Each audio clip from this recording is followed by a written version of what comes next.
Boa noite, queridos.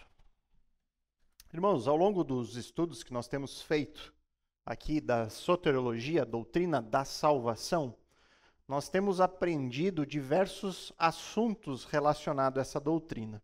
Algumas vezes nós vamos aprender sobre alguma palavra específica que aparece nas Escrituras.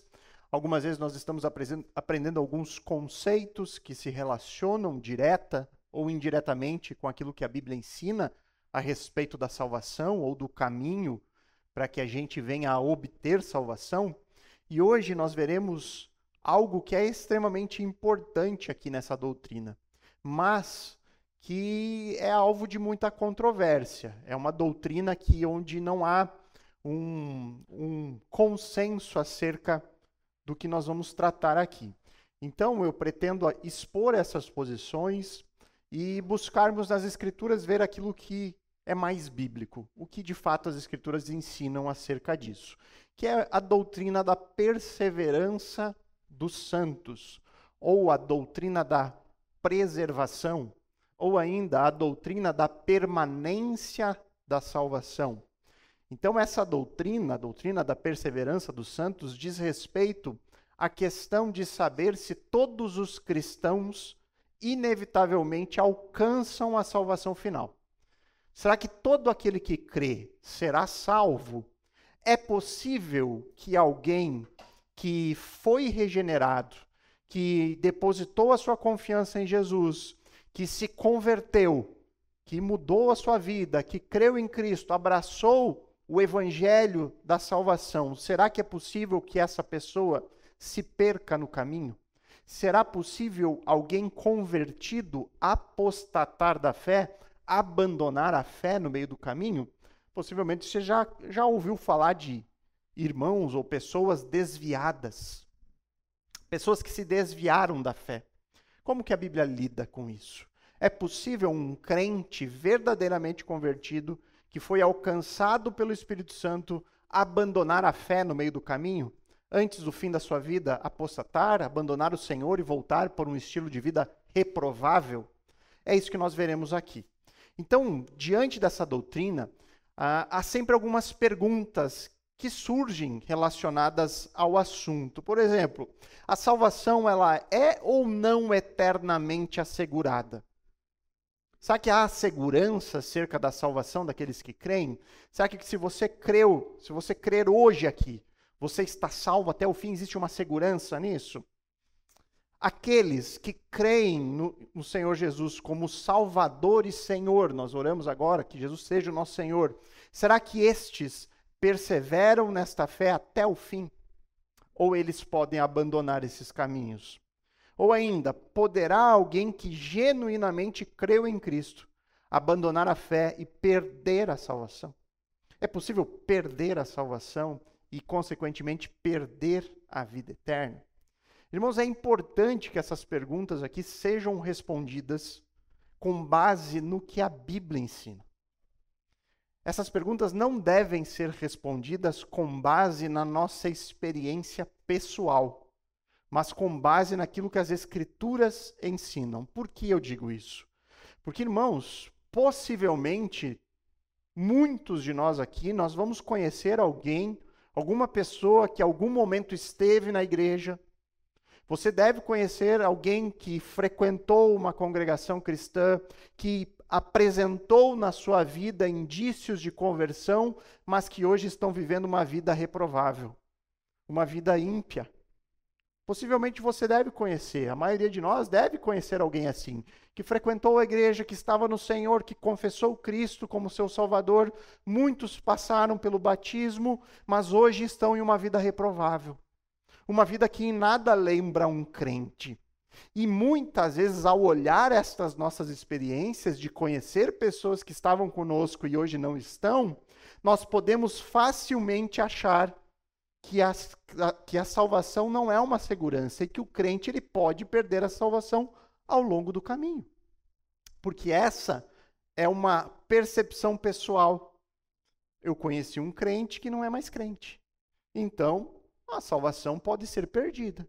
Uma pessoa pode apostatar da fé e perder, consequentemente, a salvação. Porém, como interpretar essas experiências à luz da Bíblia.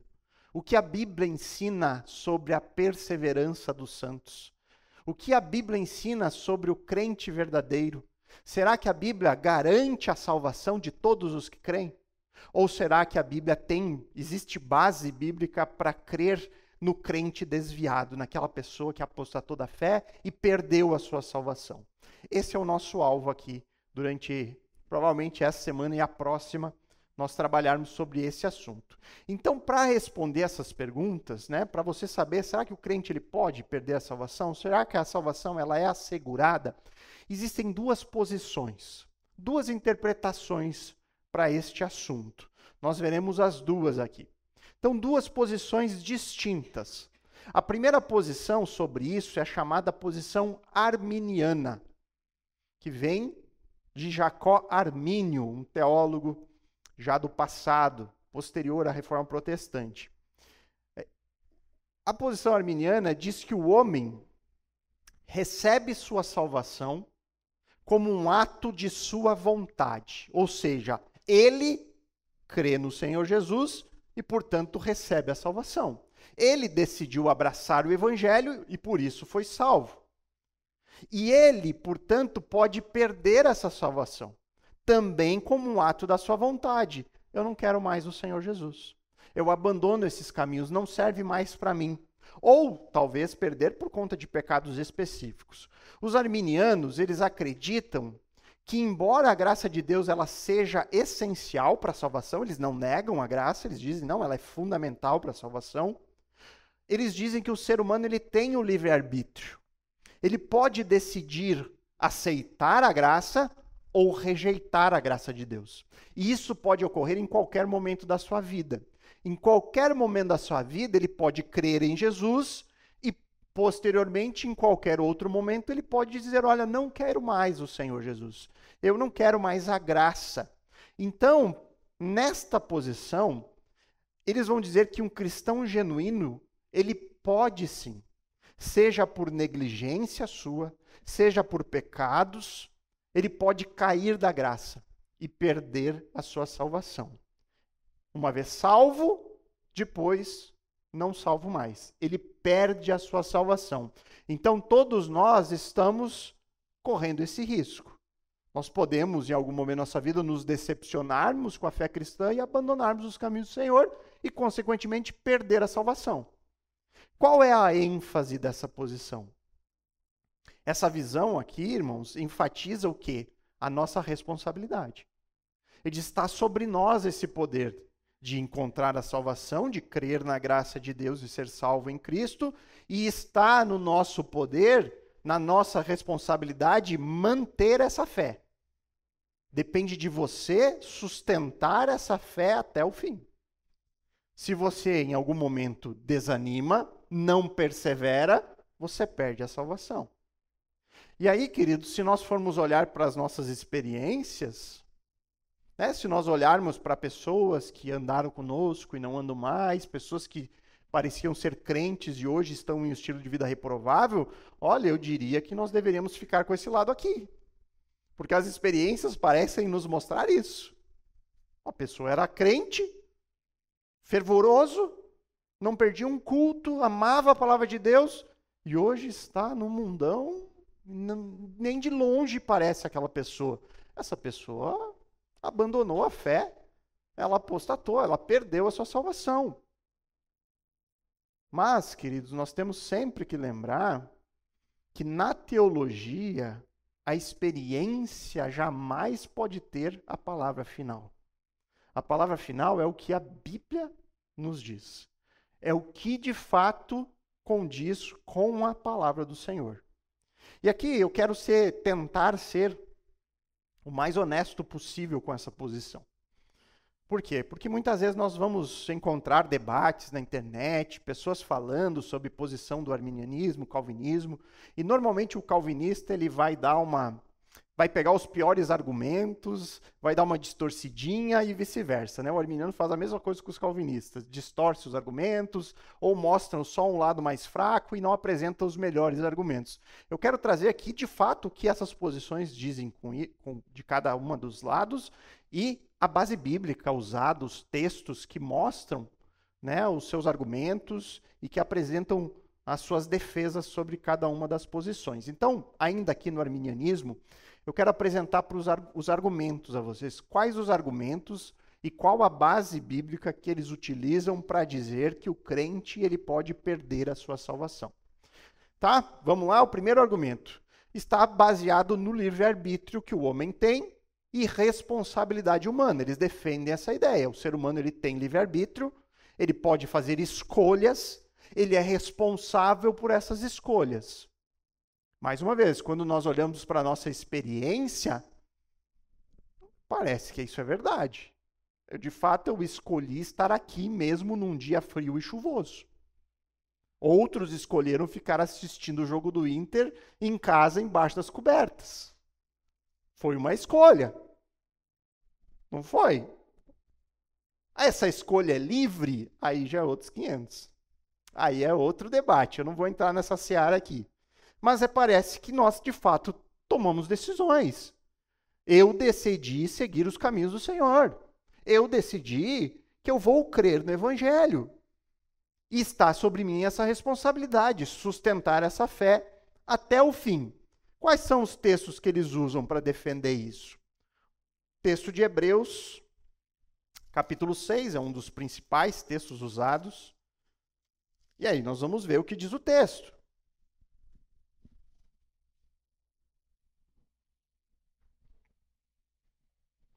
Já abriram aí? Esses já leram, já foram atrás, né? Eu que demorei para ir buscar. Então lá, diz assim: é impossível, pois, que aqueles que uma vez foram iluminados, provaram o dom celestial, se tornaram participantes do Espírito Santo, provaram a boa palavra de Deus e os poderes do mundo vindouro. Parece que ele está falando aqui de um crente, não é? Alguém que foi iluminado, que provou o dom de Deus, a salvação, que está participando do Espírito Santo, que ama a palavra de Deus, que provou da boa palavra de Deus. E aí o que ele diz? E caíram. Sim, é impossível outra vez renová-los para o arrependimento, visto que de novo estão crucificando para si mesmos o Filho de Deus e expondo a zombaria. Então ele está falando aqui, aparentemente, de um crente que participou das coisas do Senhor, e aí ele caiu dessa condição, ele abandonou essa fé.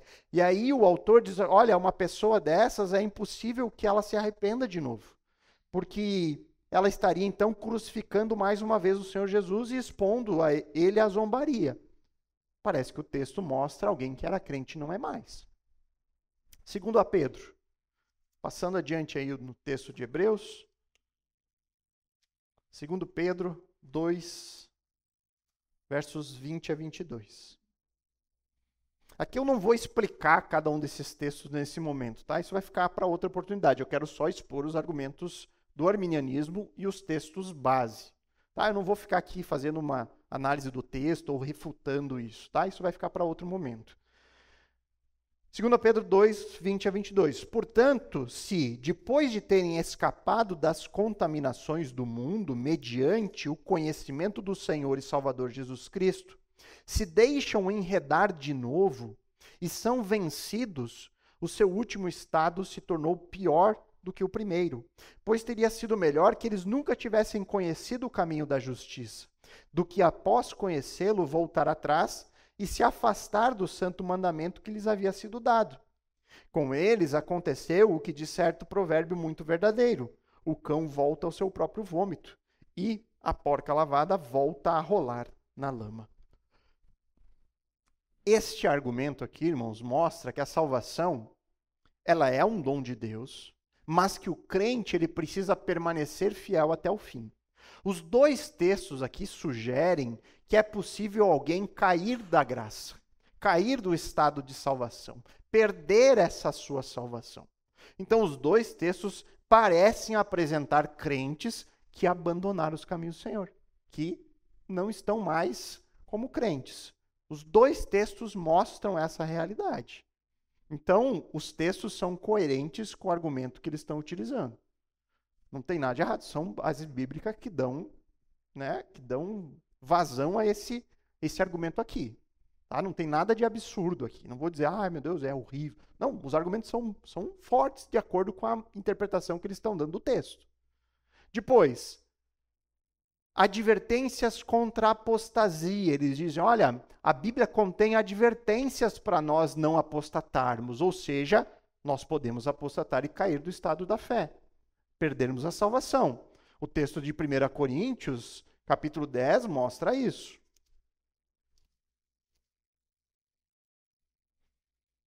Coríntios 10, 12. Olha o que diz o texto. Por isso, aquele que pensa estar em pé, veja que não caia. Então eles vão dizer, olha, a Bíblia possui várias advertências para nós crentes permanecermos firmes na fé. Paulo está dizendo, olha, se você está firme, se você está em fé, você está ali firme no Senhor, crendo no Senhor, permaneça assim. Cuide para você não cair dessa condição. Então essas advertências, elas estão ali porque o homem é capaz de cair, é capaz de abandonar a fé. Mais um argumento que eles utilizam. O terceiro e último argumento, eles colocam que a perseverança é uma condição da salvação. Olha o que diz Mateus 24, 13. Evangelho de Mateus.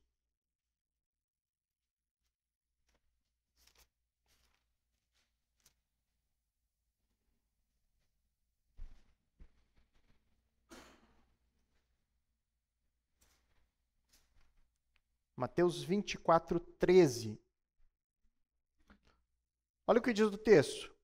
Aquele, porém, que ficar firme até o fim, esse será salvo. Então o que eles dizem? Olha, a salvação ela é oferecida para todos, mas ela depende de uma resposta do ser humano. O evangelho está sendo pregado, as pessoas precisam crer, responder. E aí esse texto indica que a perseverança, ir até o fim firme na fé, é necessário para alguém ser salvo. Então, se alguém abandona o caminho na metade, ele não será salvo porque ele não perseverou. E o texto diz que quem ficar firme até o fim, esse aqui vai ser salvo. Então, queridos, aqui nessa posição dos arminianos, eles defendem que a perseverança dos crentes, ela não é garantida de forma absoluta. Não há garantias que nós vamos perseverar até o fim. Por quê? Porque essa é uma decisão que está sobre nós. Nós temos o livre-arbítrio e, portanto, nós podemos abandonar a fé ou permanecermos firmes até o fim. Depende de nós. Depende de você. Essa é a visão arminiana desse assunto. As bases bíblicas são essas, os argumentos básicos são esses. Então você percebe aqui sob quem está o poder de sermos salvos. De quem é a última palavra na salvação, de acordo com os arminianos? Do homem. O homem crê, é ele quem crê, ele tem o livre-arbítrio para crer, mas ele também depende do seu livre-arbítrio para permanecer firme até o fim. Se em algum momento ele abandonar o Senhor, perdeu a salvação. Daqui a pouco ele pode crer de novo. E aí ser salvo de novo. E no outro dia ele perde de novo. E no outro ele ganha. E assim vai. Hoje sim. Não, hoje não. Hoje não. Não, hoje sim. A gente nunca sabe. Por quê? Porque está sobre nós. Então depende de nós. Ao olhar para nossas experiências, pode ser, né? Eu que acreditei. Eu que tenho me mantido firme. Eu que tenho buscado a leitura diária das Escrituras. Eu que tenho perseverado na igreja, tenho vindo todo domingo. Eu que estou fazendo. Aí é outros 500. Aí então a gente começa a estudar a Bíblia. Eu digo, todo crente, quando se converte, ele se converte arminiano. Porque o que sobressai no início é a nossa experiência. Mas aí a gente vai começando a conhecer a Bíblia. E aí, ao conhecer a Bíblia, inevitavelmente você muda de posição. Agora vem a posição calvinista, baseada nos escritos de João Calvino. E ele dizia, de maneira bem simples, o crente verdadeiro vai perseverar nessa fé até o fim. O verdadeiro cristão jamais vai apostatar da fé. E ele chamava isso de perseverança dos santos. Então os calvinistas defendem que a perseverança dos santos ela é garantida pela soberania de Deus. Essa é a garantia. Aqueles que foram verdadeiramente regenerados, aqueles que foram eleitos por Deus, estes vão permanecer na fé até o fim. Por quê? Porque não depende deles. Depende de Deus. Deus é quem preserva o seu povo. Deus é quem dá perseverança para os seus filhos. É Ele.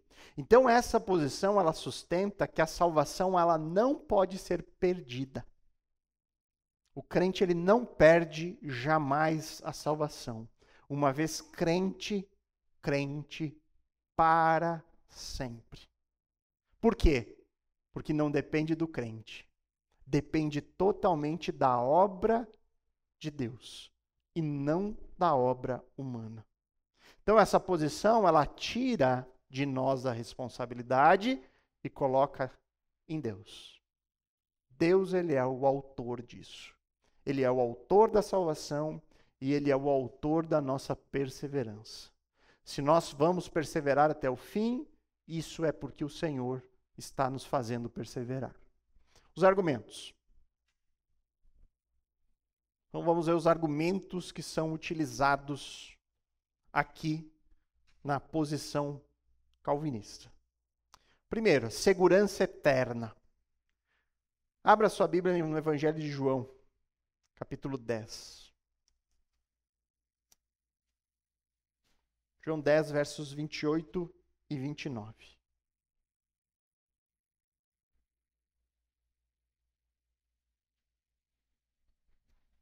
João 10, versos 28 e 29. Quem está falando aqui nesse texto? De quem são essas palavras? Jesus, né? Jesus ali. O verso 25 diz que Jesus respondeu, né? Mas é os versos 28 e 29 que nós queremos. Jesus disse assim: eu lhes dou a vida eterna.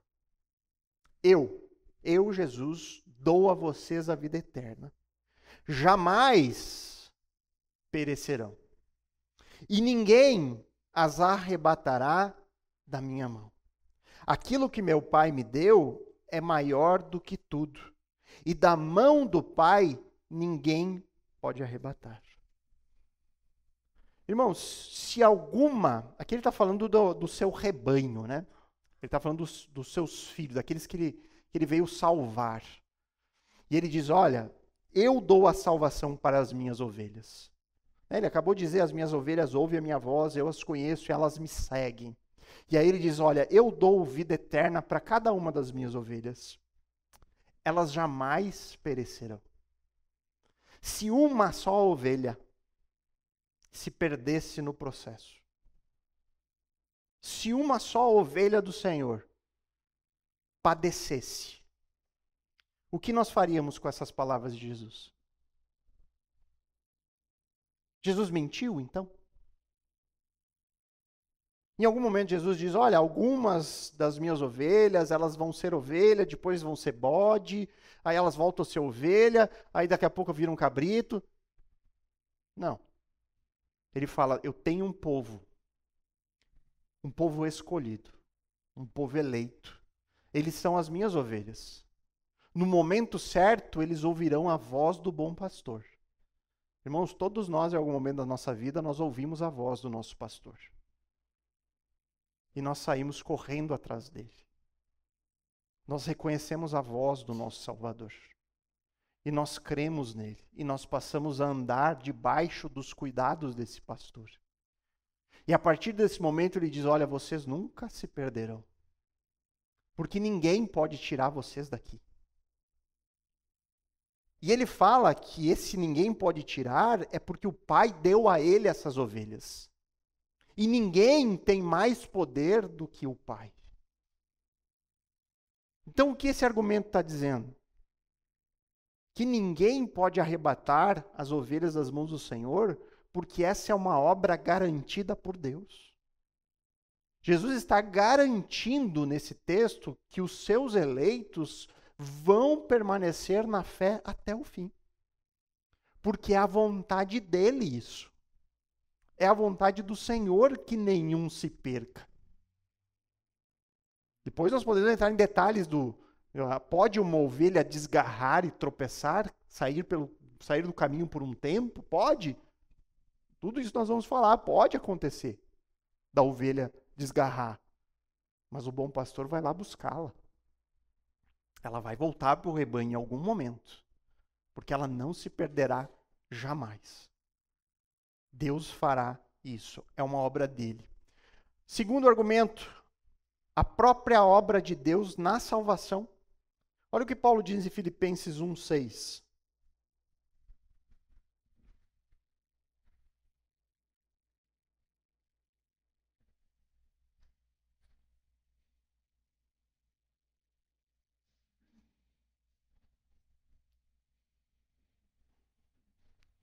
Filipenses 1:6. Diz ali: estou certo de que aquele que começou boa obra em vocês há de completá-la até o dia de Cristo Jesus. O que Paulo fala aqui? Que ele tem certeza que Deus iniciou uma obra em nós. E que essa obra um dia será completada. Paulo diz que não há dúvida disso. E por que Paulo não tem dúvida de que essa obra vai ser finalizada um dia?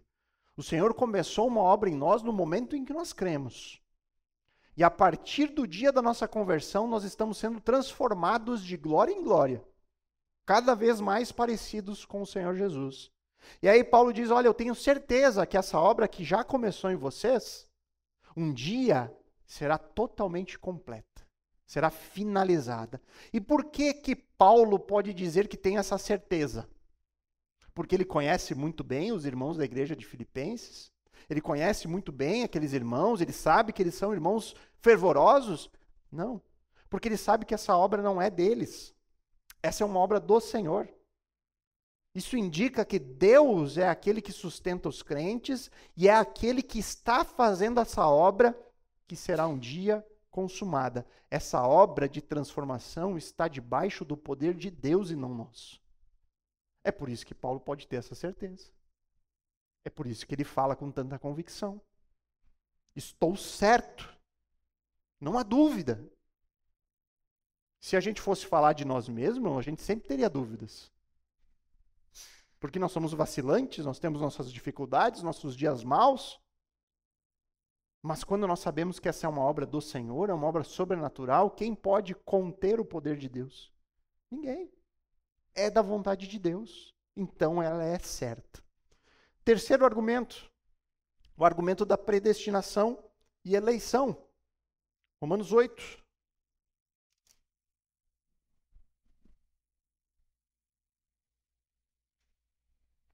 Logo chegamos nesse texto, né, pastor? Logo, logo. O próximo já? Então, próxima ceia, não perca.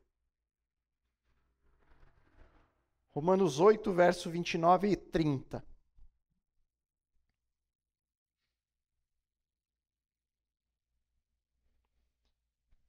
O que diz o texto?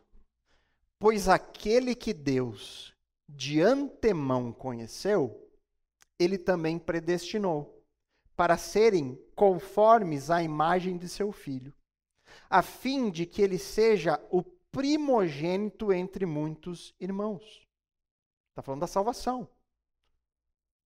aqueles que Deus salvou, ele predestinou para serem como filho, do qual Jesus é o primogênito, é o primeiro de muitos irmãos, de uma nova criação que Deus está fazendo e que um dia será consumada.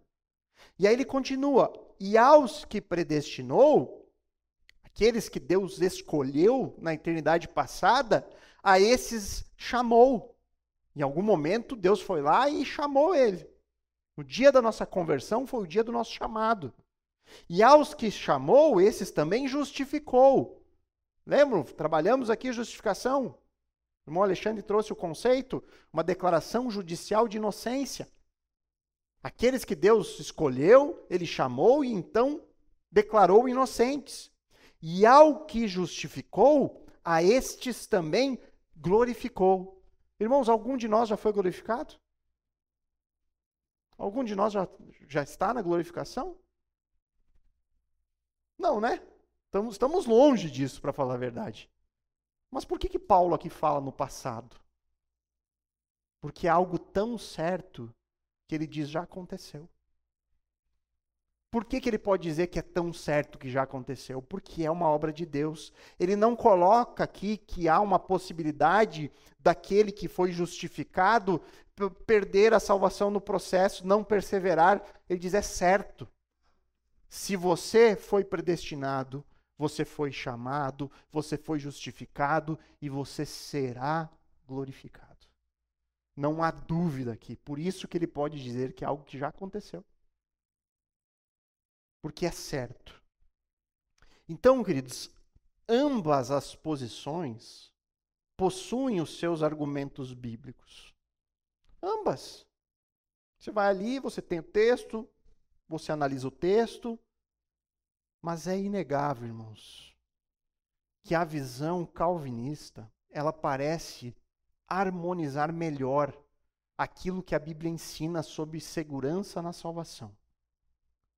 Versículos, textos, né, como nós lemos aqui de João 10, de Filipenses capítulo 1, são textos que enfatizam que Deus é aquele quem persevera o crente. Deus é aquele que garante a perseverança. Você tem a doutrina da eleição e da predestinação no texto de Romanos, que fala claramente que aqueles que foram chamados por Deus serão glorificados.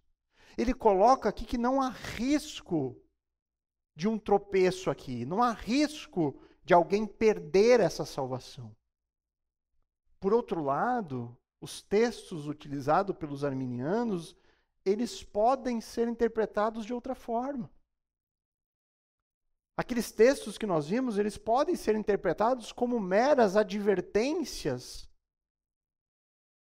para aqueles que nunca foram regenerados, mas que aparentavam ser crentes. Eles podem ser usados no sentido de serem advertências para nós perseverarmos. Por quê? Porque uma das formas de Deus nos fazer perseverar é por meio de exortações. O texto de Hebreus 6 é um exemplo claro disso. É um texto que, ao olhar, parece, não, de fato, aqui está falando de um crente desviado. Mas é muito provável que o autor aqui de Hebreus esteja usando aqui o argumento não na ideia de que aquele era um caso real, mas como uma advertência severa para que os crentes que estavam ali enfrentando duras tentações, que estavam ali cogitando abandonar a Cristo, não fizessem isso. Porque se eles abandonassem a mensagem mais importante do mundo, dificilmente eles voltariam para aquele caminho. É uma advertência. Ele não está dando ali um exemplo de caso ou falando que existem pessoas daquele jeito, mas uma firme advertência. Então você tem como interpretar aqueles textos de uma forma onde não necessariamente implique a responsabilidade da perseverança em nós. Já esses textos que nós vimos da posição calvinista, como se interpreta João 10 de forma diferente? Como interpretar ali, de alguma forma, que coloque sobre nós a responsabilidade, com uma ênfase tão grande que Jesus dá? Como interpreta Romanos 8 de forma diferente? Como você encaixa um crente desviado nisso tudo? Não tem como. É muito difícil.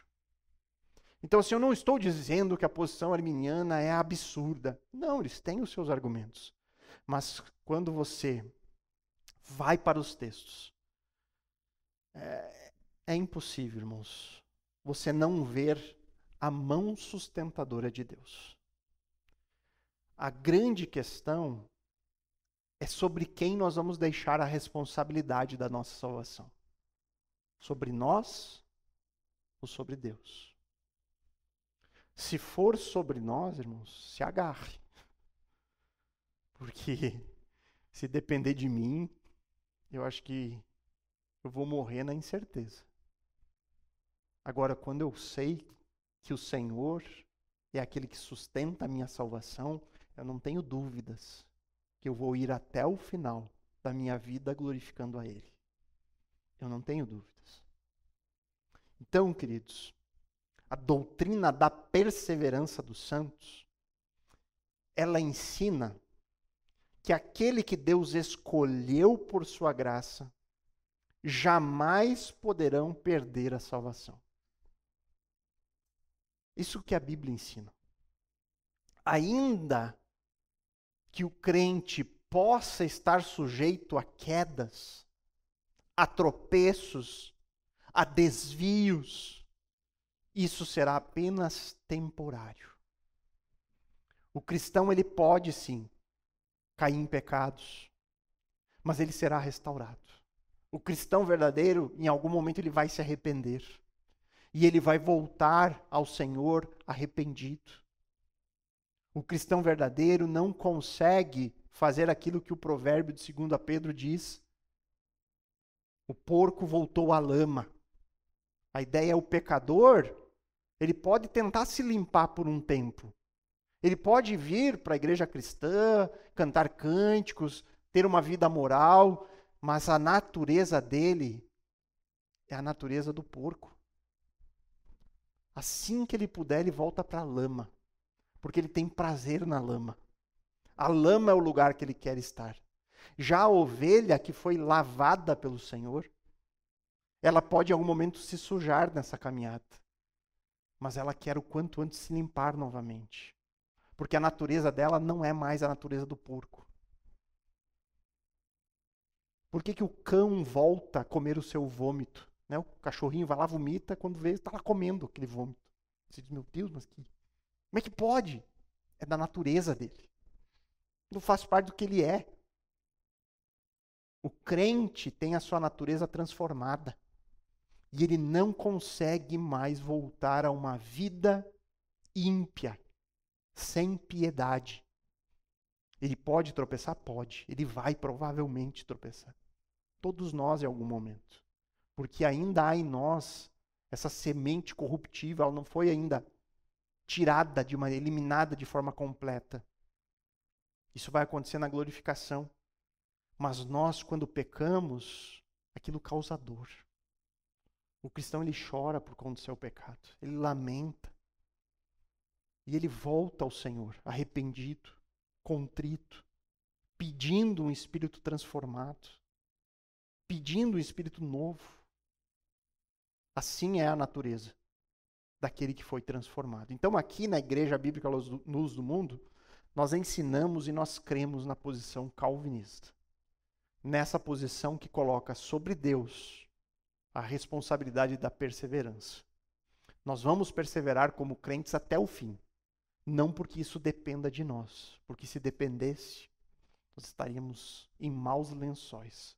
Mas porque nós sabemos que Deus é o autor. Deus é o autor e o consumador da nossa fé. Ok, queridos, eu vou parar por aqui, porque na próxima semana nós vamos entrar nas bases bíblicas disso. Vamos falar todas as evidências de que a perseverança é uma obra do Senhor. Nós veremos que essa é uma obra trinitária. O Pai trabalha na nossa perseverança, o Filho trabalha na nossa perseverança e o Espírito Santo trabalha em prol da nossa perseverança. Ok? Alguma dúvida aqui das posições arminianas, arminiana e calvinista? Não? Então entendeu mais do que eu, porque eu tenho várias ainda sobre o assunto. Ok, vamos orar então, queridos. Amado Pai, bondoso Deus, nós louvamos pela oportunidade que tivemos de estar aqui reunidos mais uma vez em torno da Tua Palavra, para aprendermos de uma doutrina das mais belas que nós podemos encontrar nas Escrituras. A doutrina que diz que o crente, ele vai perseverar até o fim da sua vida. Não por causa dele, mas por causa do Senhor, que é o sustentador da nossa fé. Pai, essa doutrina ela é libertadora, porque nos faz descansar tranquilos nas tuas mãos. Não no sentido de não lutarmos contra o pecado neste mundo, não no sentido de vivermos de qualquer jeito, mas no sentido de saber que não depende no final das contas de nós, que é o Senhor quem opera essa obra, que é o Senhor que um dia nos escolheu, nos chamou, nos justificou e um dia então nos glorificará. Louvamos ao Senhor, porque o Senhor nos deu a sua palavra para aprendermos tudo isso. E que o Senhor nos ajude então a perseverar na fé até o fim. Que o Senhor nos ajude a cada um de nós a vencermos as nossas lutas e permanecermos sempre firmes no Senhor. Louvamos a Ti por tão grande salvação, em nome de Cristo. Amém. Amém, queridos? Então até domingo, se Deus quiser.